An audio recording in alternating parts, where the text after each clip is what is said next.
আরও যদি কোনো বান্দায় এটা ফরজ আমল করে, ফরজ কাম সম্পন্ন করে, তেনেহলে এই রমজান মুবারকের মাজত রমজান মুবারকের বাহিৰত যদি আমি ৭০টা ফৰজ আদায় কৰি, যিখিনি সওয়াব পাম, এই ৰমজান মাহত এটা ফৰজৰ পৰিৱৰ্তে সেইখিনি সব আমালোকক দান কৰিব। সুবহানাল্লাহ।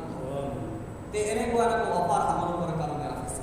এতিয়া হয়তো আমি চিন্তা কৰিব পাৰিছোঁ বা হালকা হিচাপত আমি লৈছোঁ যে এটা নফলৰ সওয়াব, এটা নফলৰ সওয়াব এটা ফৰজৰ বৰাবৰ কৰি দিছে, আৰু এটা ফৰজৰ সওয়াব ৭০টা ফৰজৰ বৰাবৰ কৰি দিছে। এইটো হালকা পাতলা এটা বুজি, কিন্তু নহয়, যিসকলে জানে, যিসকলে জ্ঞানী হয়, যিসকলে কোরআন হাদিসৰ বিষয়ে জ্ঞান আছে, সেইসকলে এই বস্তুটোক আকাশ আৰু জমিনৰ মাজত যিমান পাৰ্থক্য আছে, যিমান ব্যৱধান আছে, সিমানখিনি গেহৰাইৰ পৰা সিহঁতে চিন্তা ফিকিৰ কৰি। মই উদাহৰণ হিচাপত এটা কৈ আছোঁ, দুটা মানুহ আছে, এটা মানুহে ফজৰৰ জামাতৰ নামাজ, ফজৰৰ যে ফরজ 2 রাকাত আল্লাহ রাব্বুল আলামিন করিছে, এই 2 রাকাত নামাজ ইন্না আ'তাইনা আর কুল আল্লাহ দিয়ে এজনে করি।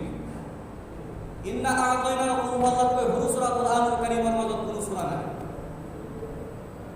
আর এজন মানুহে এশার নামাজের পিছত এনেকুৱা দীঘল লম্বা 2 রাকাত নফল নামাজ আরম্ভ করিলে যে 2 রাকাতের মাঝে 10 পারা কুরআনুল কারীম তেলাওয়াত করে গোটেই রাতি পার করে দিল।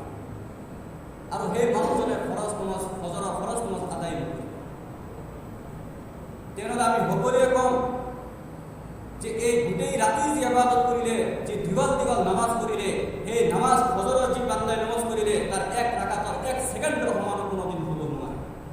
অৰ্থাৎ আমি যিমান নফল আমল কৰোঁ, যদি এটা ফৰজ আমাৰ পৰা বাতিল হৈ যায়, সেই ফৰজৰ সম পৰিমাণ গোটেই জিন্দগীৰ নফল হ'ব নোৱাৰে। তেনেহ'লে কিমান ব্যৱধান আছে চিন্তা কৰক। কিন্তু আল্লাহ ৰাব্বুল আলামিন এই মাহে ৰমজানেৰ মাজত আমালোকক এটা নফলৰ পৰিৱৰ্তে এটা ফৰজৰ সওয়াব আমালোকক দান কৰিব। সুবহানাল্লাহ।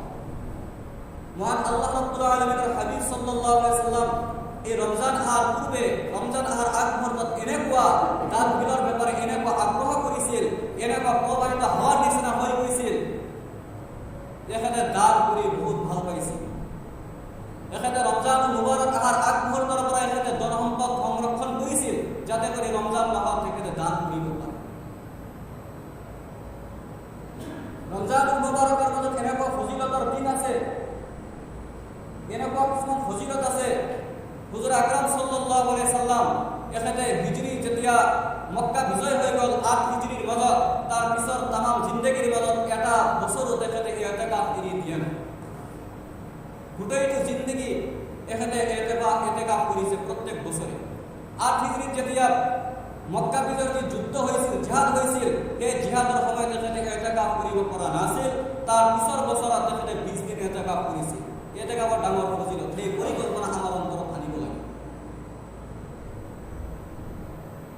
আমি এই কথা সকলোৱে জানো, সকলো টাইম টেবুলৰ মাজত পাওঁ যে প্ৰথম 10 দিন মাগফিৰাতৰ 10 দিন, তাৰপিছত ৰহমত, তাৰপিছত মাগফিৰাত, তাৰপিছত নাজাত। কিন্তু হাদিস পাকৰ মাজত পোৱা যায় মহান আল্লাহ ৰাব্বুল আলামিনেৰ পক্ষৰ পৰা যেতিয়া রমজানুল মুবারক শুরু হয়, এটা ফেরেশতা আকাশত আহি যায়, আহি কেনে মানুহক ঢাকি থাকে।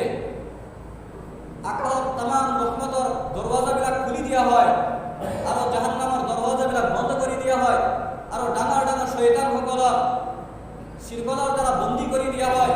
আৰু ফেৰেশতাসকলে ঘোষণা কৰি থাকে যে হে কল্যাণকামীসকল, ভাল কামৰ ফালে আগ্ৰহী বান্দাসকল